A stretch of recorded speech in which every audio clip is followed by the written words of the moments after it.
ಕ್ರಿಸ್ತನರಿಯುವುದೊಂದೇ ಶ್ರೇಷ್ಠವು, ನಿನ್ನ ಜೀವಮಾನವು ಎಂದು ತಿಳಿದೆಯಾ. ಕ್ರಿಸ್ತನರಿಯುವುದೊಂದೇ ಶ್ರೇಷ್ಠವು, ನಿನ್ನ ಜೀವಮಾನವು ಎಂದು ತಿಳಿದೆಯಾ. ಸ್ನೇಹಿತನಿಗಾಗಿ ತನ್ನ ಪ್ರಾಣವನ್ನು ಕೊಟ್ಟರು ಕೊಡಬಹುದು, ಪಾಪಿಗಳಿಗಾಗಿ ತನ್ನ ಪ್ರಾಣ ಕೊಡುವ ಸ್ನೇಹಿತ ನಿನಗಿರುವನು. ಪಾಪಿಯಾದ ನಿನಗಾಗಿ ಪ್ರಾಣವ ನೀಡಿದ ಯೇಸು ಶಿಲುಬೆಯಲ್ಲಿ ಪ್ರೀತಿಯಿಂದ. ಪಾಪಿಯಾದ ನಿನಗಾಗಿ ಪ್ರಾಣವ ನೀಡಿದ ಯೇಸು ಶಿಲುಬೆಯಲ್ಲಿ ಪ್ರೀತಿಯಿಂದ. ಕ್ರಿಸ್ತನರಿಯುವುದೊಂದೇ ಶ್ರೇಷ್ಠವು, ನಿನ್ನ ಜೀವಮಾನವು ಎಂದು ತಿಳಿದೆಯಾ. ತಂದೆಯಾದ ದೇವರು ಕ್ರಿಸ್ತೇಸುವನ್ನು ಜಜ್ಜಲು ಸಂತೋಷ ಪಟ್ಟ. ನಿಂದಾಪಮಾನಕ್ಕೆ ಗುರಿಯಾದ ಯೇಸು ಮೌನನಾಗಿಯೇ ಲೋಕದ ದೃಷ್ಟಿಗೆ ಆತನು ಬೇಡವಾದ ತಿರಸ್ಕಾರ ಸಹಿಸಿಕೊಂಡ. ಲೋಕದ ದೃಷ್ಟಿಗೆ ಆತನು ಬೇಡವಾದ ತಿರಸ್ಕಾರ ಸಹಿಸಿಕೊಂಡ. ಕ್ರಿಸ್ತನರಿಯುವುದೊಂದೇ ಶ್ರೇಷ್ಠವು, ನಿನ್ನ ಜೀವಮಾನವು ಎಂದು ತಿಳಿದೆಯಾ. ಕಷ್ಟದ ದಿನಗಳು ಸುಖವಿಲ್ಲವೆಂದು ನೀ ಹೇಳುವ ವರ್ಷಗಳು ಸಮೀಪಿಸುವುದರೊಳಗಾಗಿಯೇ ನೀ ಸ್ಮರಿಸು ಕರ್ತನ. ನಿನಗಾಗಿ ತಿರುಗಿ ಬರುವ ಈ ಯೇಸುವನ್ನು ನಂಬು ನೀನು ಸ್ನೇಹಿತನೇ. ನಿನಗಾಗಿ ತಿರುಗಿ ಬರುವ ಈ ಯೇಸುವನ್ನು ನಂಬು ನೀನು ಸ್ನೇಹಿತನೇ.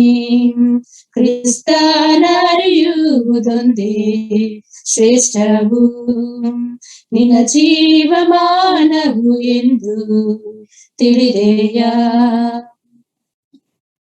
ಕಠಿಣ ಕಾಲ ಎಂಬುದಾಗಿ ಕನ್ನಡದಲ್ಲಿದೆ. ಮಲಯಾಳಂ ನೋಡಿದ್ರೆ ದುರ್ಘಟ ಸಮಯ, ದಟ್ ಈಸ್ ಕಾಂಪ್ಲಿಕೇಟೆಡ್ ಟೈಮ್ ಎಂಬುದಾಗಿ ಇರಲಿ. ಆದ್ರೆ ಅದರ ಜೊತೆಯಲ್ಲಿ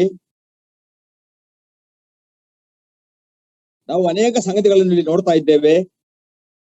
ಕಠಿಣ ಕಾಲಗಳು ಹೇಗೆ ಬರುತ್ತೆ, ಪ್ರತಿಯೊಂದು ದಿವಸ ದಾಟಿ ಹೋದಾಗಲೂ ನಾವು ಹೇಳ್ತೇವೆ, ಇಲ್ಲ ಬಹಳ ಚೆನ್ನಾಗಿದೆ ಈ ದಿವಸ, we are improving ourselves, ಲೋಕವು ಬಹಳ ಅಭಿವೃದ್ಧಿಯಲ್ಲಿದೆ ಎಂಬುದಾಗಿ. ಹೌದು, ಕರೆಕ್ಟ್, ಎಲ್ಲರೂ ಅದೇ ತರ ಹೇಳ್ತಾ ಇದ್ರು. ಆದ್ರೆ ಸತ್ಯ ತಿಳಿದುಕೊಂಡವರಿಗೆ ಗೊತ್ತಾಗುತ್ತೆ, ಬರೋ ದಿವಸಗಳು ಒಳ್ಳೆ ದಿವಸಗಳಲ್ಲ ಎಂಬುದಾಗಿ. ಯೇಸು ಕ್ರಿಸ್ತನನ್ನು ನಂಬಿದ್ದೇವೆ, ಆದ ಕಾರಣ ನಮಗೆ ಒಂದು ನಿರೀಕ್ಷೆ ಉಂಟು. ಯೇಸು ಕ್ರಿಸ್ತನನ್ನು ನಂಬಿದವರಿಗೆ ಮಾತ್ರ ನಿರೀಕ್ಷೆ ಉಂಟು. ಈ ನಿರೀಕ್ಷೆ ಜೀವವುಳ್ಳ ನಿರೀಕ್ಷೆ ಆಗಿದೆ, ಆಶೀರ್ವದಿಸಲ್ಪಟ್ಟದ ನಿರೀಕ್ಷೆ ಆಗಿದೆ. ಅನೇಕರು ಅನೇಕ ರೀತಿಯಲ್ಲಿ ನಂಬ್ತಾರೆ. ಆ ರೀತಿಯಾಗಿ ನಂಬಿಕೆ ಇಟ್ಟವರಿಗೆಲ್ಲರಿಗೂ ಇಂಥ ನಿರೀಕ್ಷೆ ಇರೋದಿಲ್ಲ. ಆದ್ರೆ ಯೇಸು ಕ್ರಿಸ್ತನನ್ನು ಸ್ವಂತ ರಕ್ಷಕನಾಗಿ ಅಂಗೀಕಾರ ಮಾಡಿಕೊಂಡು ಆತನನ್ನೇ ಹಿಂಬಾಲಿಸುತ್ತಿರುವಂತ, ಆತನನ್ನೇ ಆಶ್ರಯಿಸಿಕೊಂಡಿರುವಂತ, ಆತನ ವಾಗ್ದಾನಗಳನ್ನು ನಂಬಿರುವಂತ ನಮಗೆ ಇರುವಂತ ನಿರೀಕ್ಷೆ ಅದು ಭಾಗ್ಯಕರವಾದ ನಿರೀಕ್ಷೆ ಆಗಿದೆ, ಅದು ಜೀವವುಳ್ಳ ನಿರೀಕ್ಷೆ ಆಗಿದೆ. ಲೋಕದಲ್ಲಿ ಏನೇ ಸಂಭವಿಸಲಿ, ಏನೇ ಬರಲಿ, ನಮ್ಮ ಕರ್ತನ ಹೇಳಿದ್ದಾನೆ, ಲೋಕದಲ್ಲಿ ನಿಮಗೂ ಕಷ್ಟ ಉಂಟು, ಆದ್ರೆ ಧೈರ್ಯವಾಗಿರ್ರಿ, ನಾನು ಲೋಕವನ್ನು ಜಯಿಸಿದ್ದೇನೆ. ಪ್ರಿಯರೇ, ಲೋಕವನ್ನು ಜಯಿಸಿದ ನಮ್ಮ ಕರ್ತನು ಹೇಳ್ತಾ ಇದ್ದಾನೆ, ಈ ಕಷ್ಟಗಳ ಮಧ್ಯದಲ್ಲಿ ನೀವು ನೋಡ್ತಾ ಇರುವಂತಹ ಸಂಗತಿಗಳನ್ನು ನಿಮ್ಮ ಕಣ್ಣಲ್ಲಿ ಬಿದ್ದಾಗ ತಲೆ ಎತ್ತಿ ನೋಡಿರಿ, ನಿಮ್ಮ ವಿಮೋಚನೆಯು ಹತ್ತಿರವಾಗಿದೆ. ಲೂಕ್ 21:28 ನಲ್ಲಿ ನಾವು ನೋಡ್ತೇವೆ, ನಿಮ್ಮ ವಿಮೋಚನೆಯು ಹತ್ತಿರವಾಗಿದೆ. ಈ ಕಠಿಣ ಕಾಲಗಳ ಒಂದು ಡಿಕ್ಲರೇಷನ್ ಏನಂದ್ರೆ, ಅದು ಪ್ರಕಟಪಡಿಸಿ ತೋರಿಸ್ತಾ ಇರೋದೇನೆಂದ್ರೆ, ನಮ್ಮ ಕರ್ತನ ಬರೋಣ ಬಹಳ ಹತ್ತಿರದಲ್ಲಿದೆ ಎಂಬುದಾಗಿ. 2017ನೇ ವರ್ಷ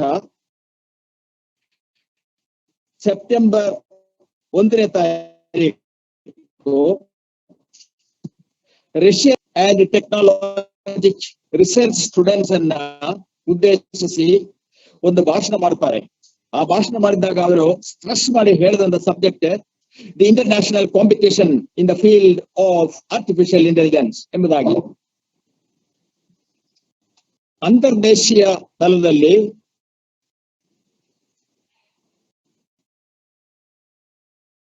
ಆರ್ಟಿಫಿಷಿಯಲ್ ಇಂಟೆಲಿಜೆನ್ಸ್ ಅಂದ್ರೆ ಮನುಷ್ಯ ನಿರ್ಮಿತವಾದ ಬುದ್ಧಿಯ ವಿಷಯದಲ್ಲಿ ನಡೆಯುತ್ತಿರುವಂತಹ ಪೈಪೋಟಿಯ ವಿಷಯವಾಗಿ ಅವರು ಮಾತನಾಡಿದರು. ಅವ್ರು ಹೇಳಿದ್ದು, this artificial intelligence can turn the world upside down. ಈ ಪ್ರಪಂಚವನ್ನೇ ಮೇಲು ಕೀಳಾಗಿ ಚೇಂಜ್ ಮಾಡಬಹುದು ಈ ಆರ್ಟಿಫಿಷಿಯಲ್ ಇಂಟೆಲಿಜೆನ್ಸ್ ಎಂಬುದಾಗಿ.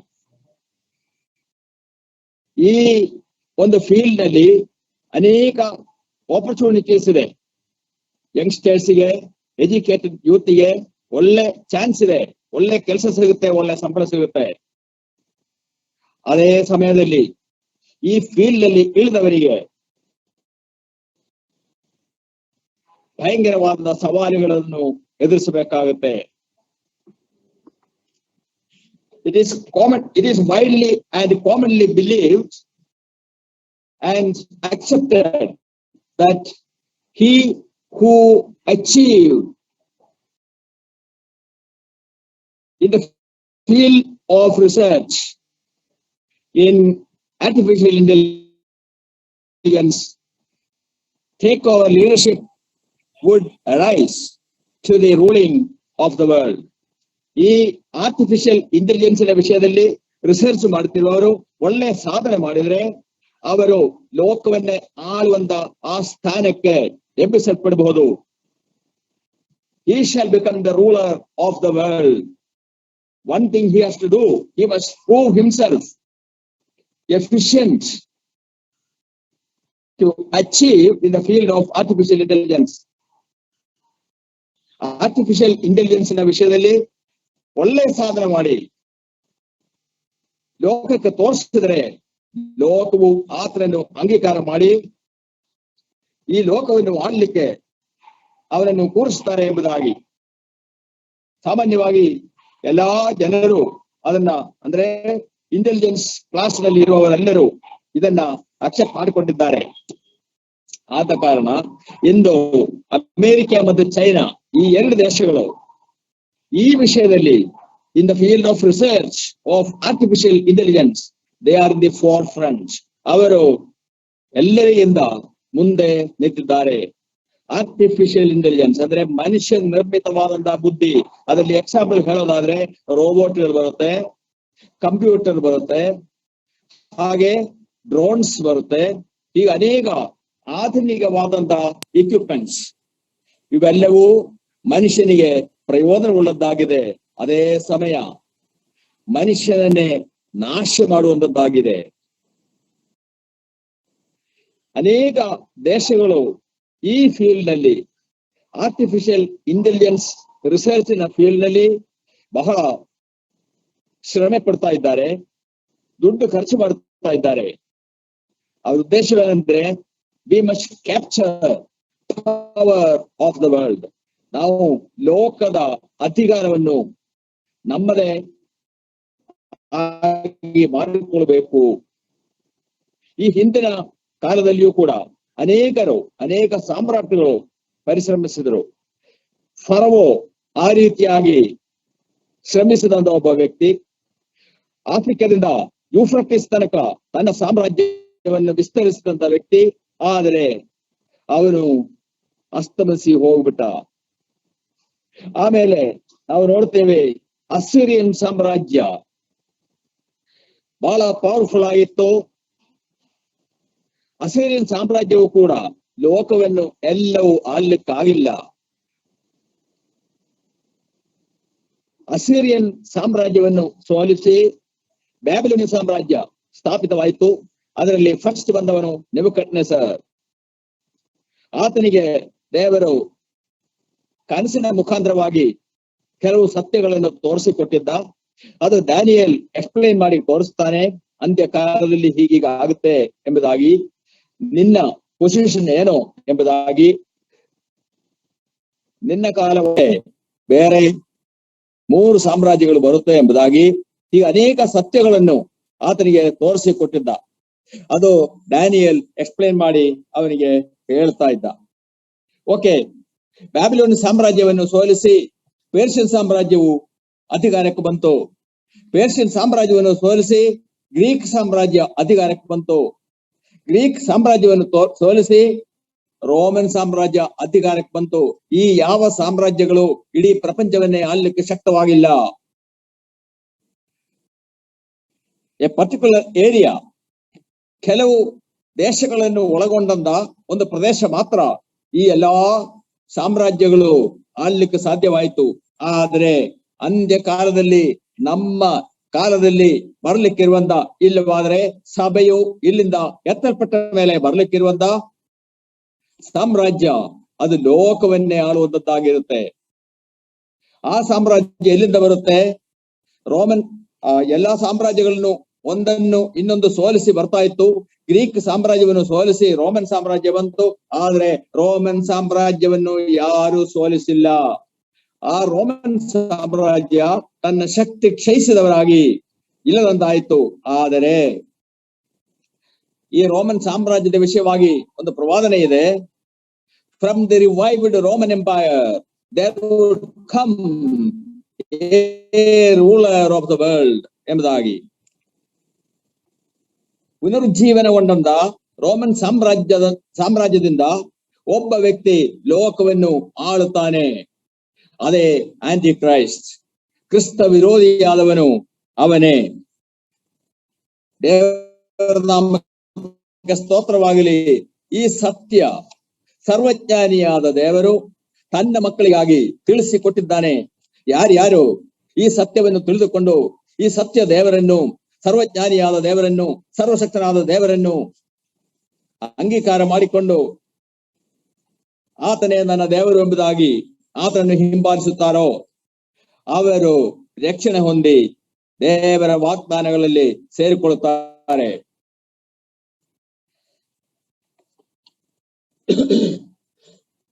ಇದೇ ರಿವೈವ್ಡ್ ರೋಮನ್ ಎಂಪೈರ್ ನಿಂದ, ಪುನರುಜ್ಜೀವನ ಆದಂತ ರೋಮನ್ ಎಂಪೈರ್ ನಿಂದ ಬಂದವನೇ ಫ್ರೆಂಚ್ ಸರ್ವಾಧಿಪತಿಯಾಗಿದ್ದಂತ ಮುಸೋಲಿನಿ. ಆದರೂ ಅವರು ಬಹಳ ದಿವಸ ಬಾಳ್ಲಿಕ್ಕೆ ಸಾಧ್ಯವಾಗಿಲ್ಲ, ಪ್ರಪಂಚವನ್ನೇ ಆಳ್ಲಿಕ್ಕೂ ಸಾಧ್ಯವಾಗಿಲ್ಲ. ಅದಾದ ಮೇಲೆ ಫಸ್ಟ್ ವರ್ಲ್ಡ್ ವಾರ್ ಆಯಿತು. ಫಸ್ಟ್ ವರ್ಲ್ಡ್ ವಾರ್ ಆದ ಮೇಲೆ ಬಂದವನೇ ಅಡಾಲ್ಫ್ ಹಿಟ್ಲರ್, ಜರ್ಮನಿಯಿಂದ ಬಂದವನು. ಈ ಯುರೋಪ್ ಎಲ್ಲವೂ ಅಂದು ರೋಮನ್ ಸಾಮ್ರಾಜ್ಯದೊಳಗೆ ಇದ್ದವೆ. ಈಗ ರೋಮನ್ ಸಾಮ್ರಾಜ್ಯದಲ್ಲಿ ಇದ್ದಂತ ಜರ್ಮನಿಯಿಂದ ಬಂದವನೇ ಅಡಾಲ್ಫ್ ಹಿಟ್ಲರ್. ಅಡಾಲ್ಫ್ ಹಿಟ್ಲರು ಕೂಡ ಲೋಕವನ್ನು ಆಳ್ಲಿಕ್ಕೆ ಬಹಳ ಆಸೆ ಪಟ್ಟನು, ಆದ್ರೆ ಸಾಧ್ಯವಾಗಲಿಲ್ಲ.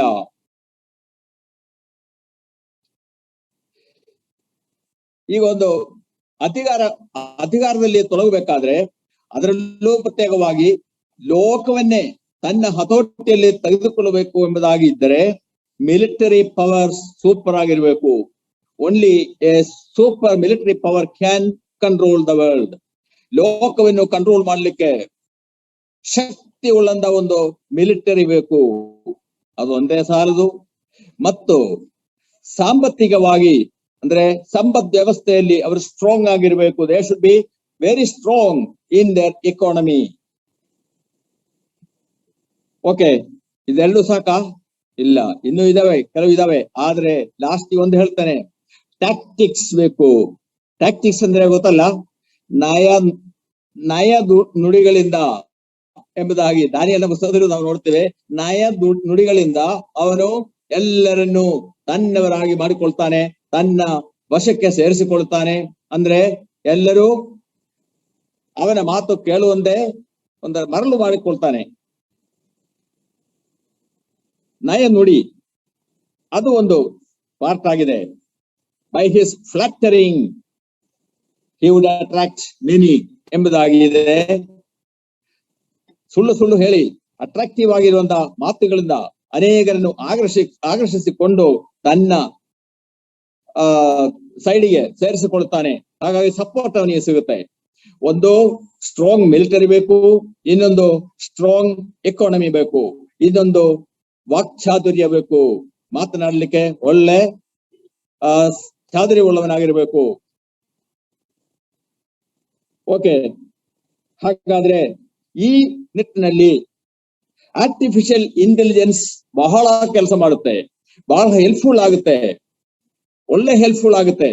ಆರ್ಟಿಫಿಷಿಯಲ್ ಇಂಟೆಲಿಜೆನ್ಸ್ ಲೋಕ ಚರಿತ್ರೆಯನ್ನು ನಾವು ಪರಿಶೋಧಿಸಿದಾಗ ನಮಗೆ ಗೊತ್ತು, ಒಂದಾದ ಮೇಲೆ ಒಂದು ಮಾರ್ಪಾಟವಾಗಿ ಇನ್ನೊಂದು ಹೊಸದಾಗಿ ಬರ್ತಾ ಇರುತ್ತೆ ಎಂಬುದಾಗಿ.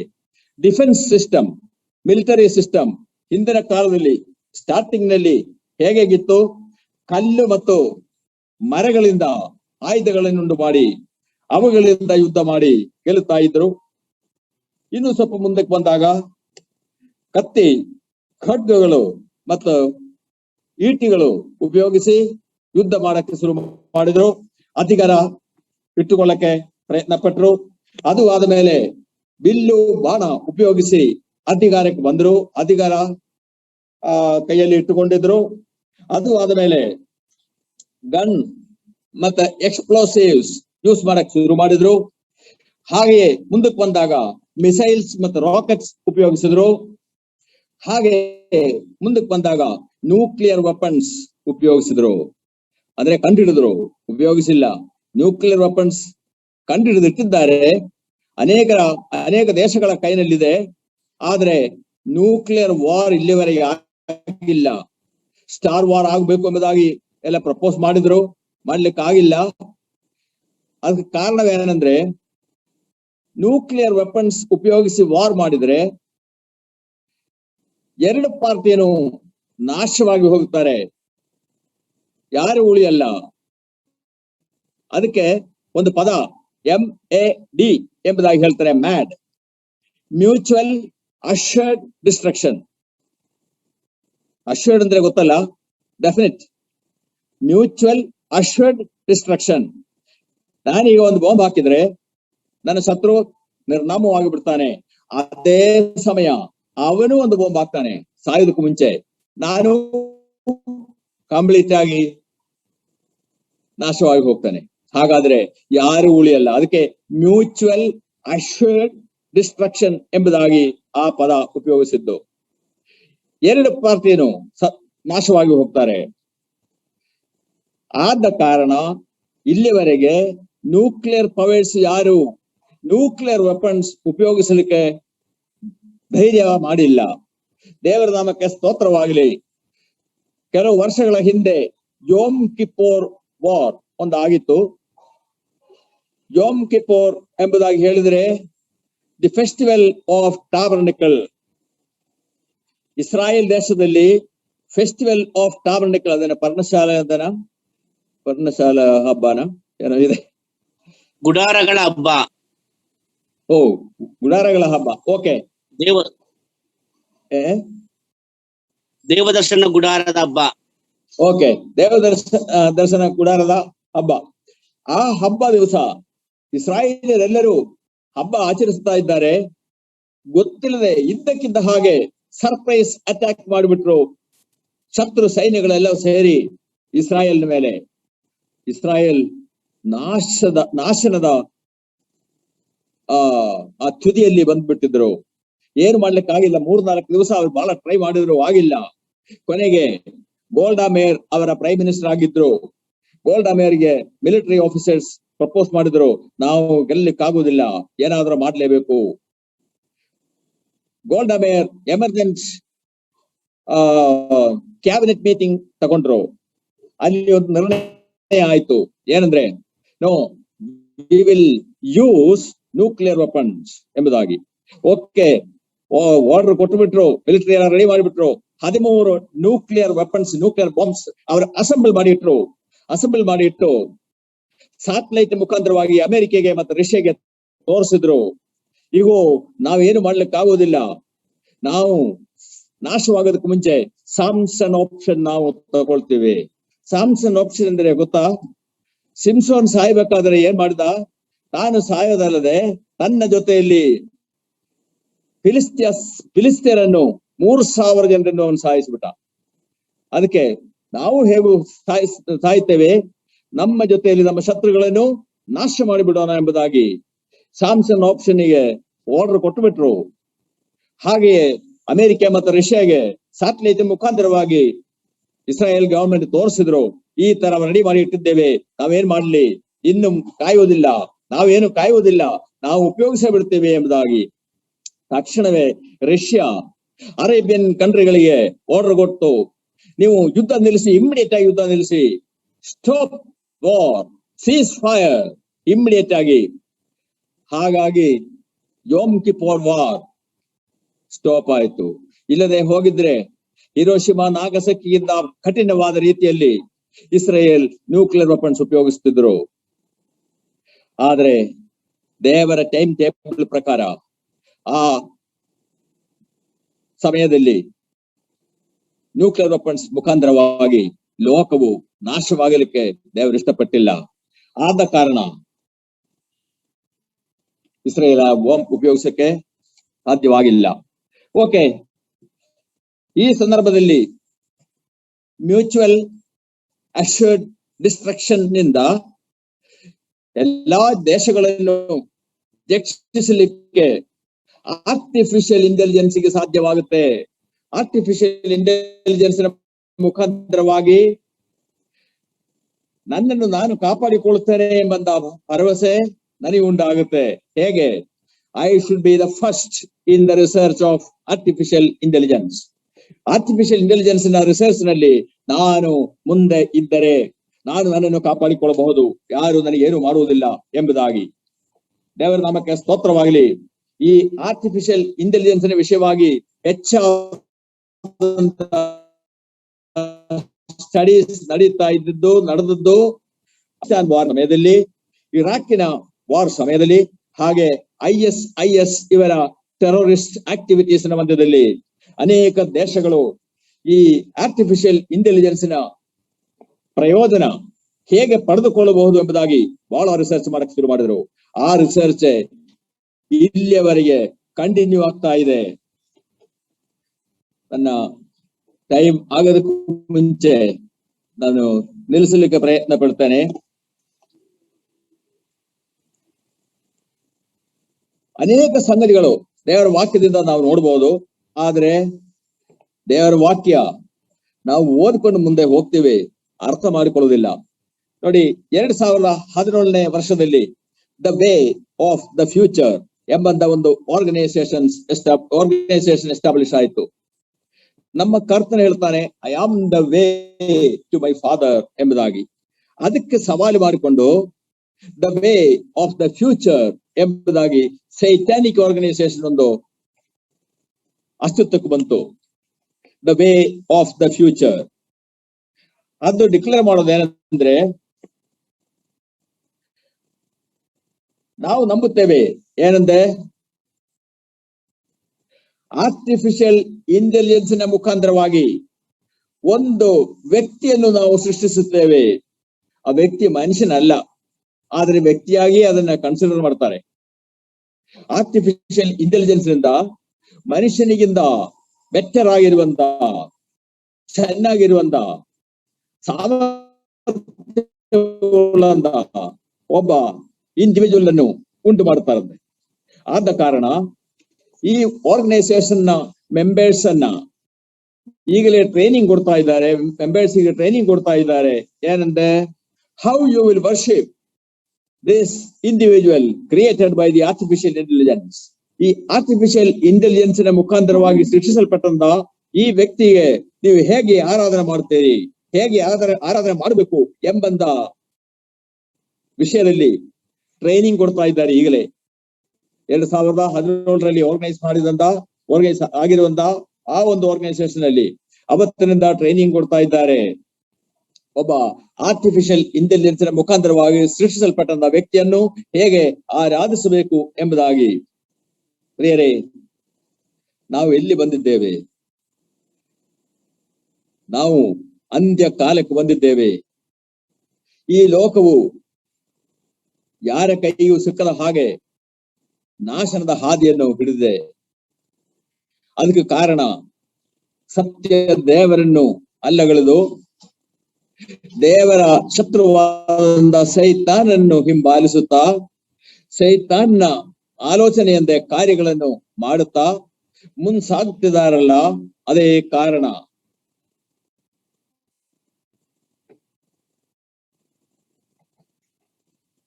ಆರ್ಟಿಫಿಷಿಯಲ್ ಇಂಟೆಲಿಜೆನ್ಸ್ ಅದರ ಮುಖಾಂತರವಾಗಿ ಅನೇಕ ಕಾರ್ಯಗಳನ್ನು ನಾವು ಮಾಡಬಹುದು. ಒಂದೇ ಒಂದು ಎಕ್ಸಾಂಪಲ್ ಹೇಳಿ ನಿಲ್ಲಿಸಿಬಿಡ್ತೇನೆ. ಹಾಂಗ್ಕಾಂಗ್ ನಲ್ಲಿರುವಂತ Hanson robotic company limited, Hanson robotics company limited, Hong Kong. ಅಲ್ಲಿ ಒಂದು ಹೆಂಗಸನ್ನು ಆರ್ಟಿಫಿಷಿಯಲ್ ಆಗಿ ಮಾಡಿಟ್ಟಿದ್ದಾರೆ. One lady was created by the company by artificial intelligence. ಅದಕ್ಕೆ ಒಳ್ಳೆ ಹೆಸರು ಕೊಟ್ಟಿದ್ದಾರೆ, ಸೋಫಿಯಾ. ಆ ಸೋಫಿಯಾಗೆ ಮಾಡ್ಲಿಕ್ಕೆ ಆಗದೆ ಇರುವಂತಹ ಸಂಗತಿಗಳು ಯಾವುದೂ ಇಲ್ಲ. ಏನ್ ಹೇಳಿದ್ರು ಅದು ಮಾಡುತ್ತಂತೆ. ನೋಡಿದ್ರ, ಮನುಷ್ಯ ನಿರ್ಮಿತವಾದ ಬುದ್ಧಿ, ಏನ್ ಹೇಳಿದ್ರು ಅದು ಮಾಡುತ್ತಂತೆ. ಹಾಗಾದ್ರೆ ನಮ್ಮ ಕರ್ತನ ಬರೋಣವು ಹತ್ತಿರವಾಗಿದೆ.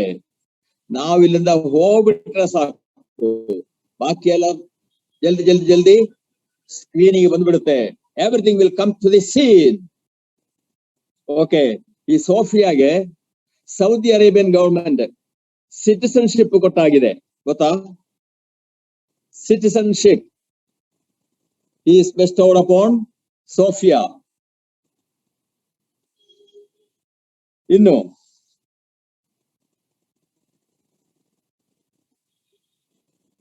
ಸತ್ಯ ದೇವರನ್ನು ಹುಡುಕದೆ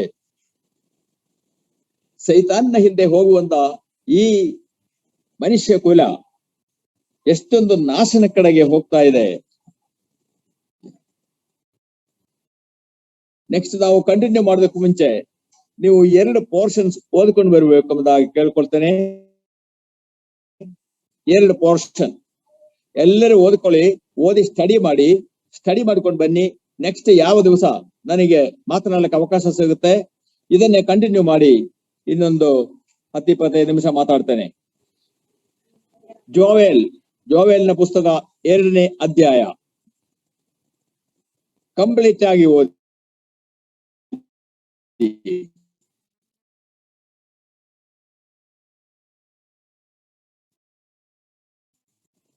ಯೋವೇಲ್ನ ಪುಸ್ತಕ ಕಂಪ್ಲೀಟ್ ಆಗಿ ಓದಿ, 2ನೇ ಅಧ್ಯಾಯ ವಾಕ್ಯದಿಂದ ಕೊನೆಯ ತನಕ ಕಂಪ್ಲೀಟ್ ಆಗಿ ಓದಿ. ಹಾಗೆಯೇ ಅಲ್ಲಿ ನಿಮಗೆ ಏನಾದ್ರೂ ಆರ್ಟಿಫಿಷಿಯಲ್ ಇಂಟೆಲಿಜೆನ್ಸ್ ಸಿಗುತ್ತೋ ಇಲ್ಲೋ ನೋಡ್ಕೊಳ್ಳಿ. ಆರ್ಟಿಫಿಷಿಯಲ್ ಇಂಟೆಲಿಜೆನ್ಸ್ ಗೆ ಸಂಬಂಧಪಟ್ಟಂತ ಯಾವುದಾದರೂ ಕಾರ್ಯಗಳು ಅಲ್ಲಿ ಸಿಗುತ್ತೋ ಇಲ್ಲೋ ನೋಡ್ಕೊಳ್ಳಿ. ಹಾಗೆಯೇ ರೆವಲೇಷನ್ 13ನೇ ಅಧ್ಯಾಯ, ಪ್ರಕಟಣೆ 13ನೇ ಅಧ್ಯಾಯ 1ರಿಂದ ಕೊನೆಯ ತನಕ ಓದ್ಕೊಂಡು ಬನ್ನಿ. ಓದ್ಕೊಂಡು ಬಂದ್ರೆ ಮಾತ್ರ ಸಾಲದು, ಅದನ್ನ ಸ್ಟಡಿ ಮಾಡ್ಕೊಂಡು ಬನ್ನಿ. ಅಲ್ಲಿ ನಿಮಗೆ ಆರ್ಟಿಫಿಷಿಯಲ್ ಇಂಟೆಲಿಜೆನ್ಸ್ ಯಾವ್ದಾದ್ರು ಸಿಗುತ್ತೋ, ಆರ್ಟಿಫಿಷಿಯಲ್ ಇಂಟೆಲಿಜೆನ್ಸ್ ಮುಖಾಂತರವಾಗಿ ಮನುಷ್ಯ ನಿರ್ಮಿತವಾದ ಯಾವ್ದಾದ್ರು ವಸ್ತು ಅಲ್ಲಿ ಸಿಗುತ್ತೋ ನೋಡ್ಕೊಳ್ಳಿ. ಮನುಷ್ಯನ ಬುದ್ಧಿಯಿಂದ ಒಂದು ಆರ್ಟಿಫಿಷಿಯಲ್ ಇಂಟೆಲಿಜೆನ್ಸ್ ಸೃಷ್ಟಿಸಲ್ಪಟ್ಟಿದೆಯೋ ಅಲ್ಲಿ ನೋಡ್ಕೊಳ್ಳಿ. ಹೌದು, ನಮ್ಮ ಕರ್ತನು ನನ್ನ ಮಕ್ಕಳಿಗಾಗಿ ಇದನ್ನ ಮುಂಚೆಯೇ ತಿಳಿಸಿಕೊಟ್ಟಿದ್ದಾನೆ. ಸರ್ವಜ್ಞಾನಿಯಾದ ನಮ್ಮ ಕರ್ತನು, ಸರ್ವಶಕ್ತನಾದ ನಮ್ಮ ಕರ್ತನು ತನ್ನ ಮಕ್ಕಳಿಗೆ ಈ ಸತ್ಯವನ್ನು ತಿಳಿಸಿಕೊಟ್ಟಿದ್ದಾನೆ. ಯಾಕೆ ಬೇರೆಯವರಿಗೆ ತಿಳಿಸಿಕೊಟ್ಟಿಲ್ಲ? ಈ ಜೀವವುಳ್ಳ ದೇವರನ್ನು ನಂಬಲಿಕ್ಕೆ ಅವರಿಗೆ ಆಗ್ತಾ ಇಲ್ಲ. ದೇವರ ಕೃಪೆಯನ್ನು ಅವರು ಅಲ್ಲಗಳೆದಿದ್ದಾರೆ. ಆ ಕೃಪೆಯನ್ನು ಅಂಗೀಕಾರ ಮಾಡಿಕೊಳ್ಳಲಿಕ್ಕೆ ಅವರಿಗೆ ಸಾಧ್ಯವಾಗಿಲ್ಲ. ಯಾಕಂದ್ರೆ ಅವರು ನೋಡುತ್ತಿರುವಂತದ್ದು ಈ ಲೋಕವನ್ನು, ಅವರು ನೋಡುತ್ತಿರುವಂತದ್ದು ಈ ಲೋಕ ಕೊಡುವಂತ ವಾಗ್ದಾನಗಳನ್ನು. ಈ ಲೋಕವು ಶಾಶ್ವತವಲ್ಲ, ಆದ್ರೆ ನಮ್ಮ ಕರ್ತನು ಶಾಶ್ವತನಾಗಿದ್ದಾನೆ. ನಮ್ಮ ಕರ್ತನು ಕೊಟ್ಟಂತ ತನ್ನ ವಾಕ್ಯಗಳು, ತನ್ನ ಮಾತುಗಳು, ತನ್ನ ವಾಗ್ದಾನಗಳು ಅದು ಶಾಶ್ವತವಾಗಿದೆ. ಅದೆಂದಿಗೂ ಬಿದ್ದು ಹೋಗುವುದಲ್ಲ, ಅದು ಸತ್ಯವಾಗಿದೆ. ಆ ಕರ್ತನನ್ನು ನಾವು ಹಿಂಬಾಲಿಸುತ್ತಾ ಇದ್ದೇವೆ. ಅದರ ಪ್ರಕಾರ ನೋಡಿದ್ರಲ್ಲ ಈಗ ಸೋಫಿಯಾ ವಿಷಯವಾಗಿ ಮನುಷ್ಯ ಏನ್ ಹೇಳುತ್ತೆ ಅದನ್ನ ಮಾಡುವಂತ ಒಂದು ಆರ್ಟಿಫಿಷಿಯಲ್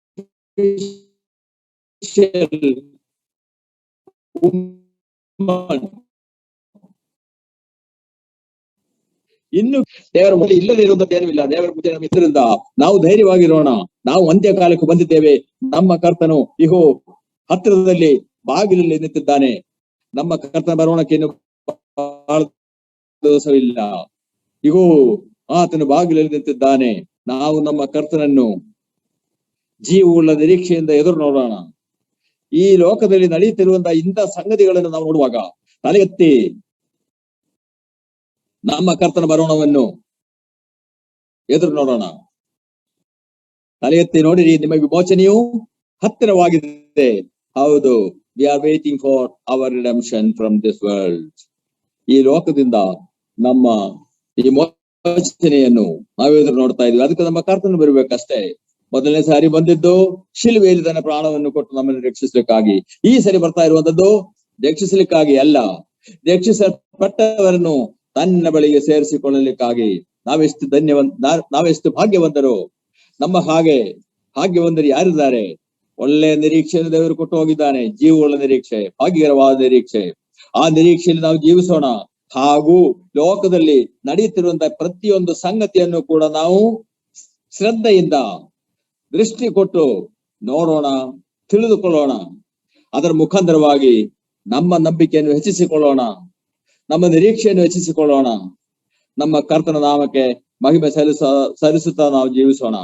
ಆತನ ನಾಮಕ್ಕೆ ನಿಮಗೆಲ್ಲರಿಗೂ ಮತ್ತೊಮ್ಮೆ ನನ್ನ ವಂದನೆ.